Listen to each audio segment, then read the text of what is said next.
Hello everyone and welcome back to another tutorial from Tech for Gamers. In this video, I'm going to show you how you can enable or disable subtitles on the Quarantine Zone game. So let's get started right away. First of all, open up the Quarantine Zone game on your device, and once you are taken into the main menu, if you wish to enable or disable subtitles, then just go into the options page.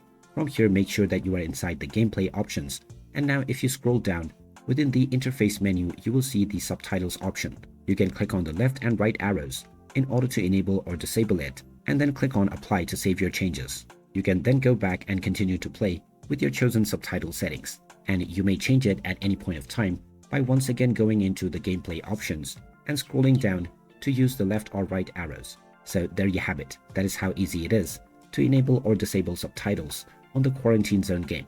If you find this video helpful, don't forget to hit that like button and subscribe to our channel for more useful tips and tutorials.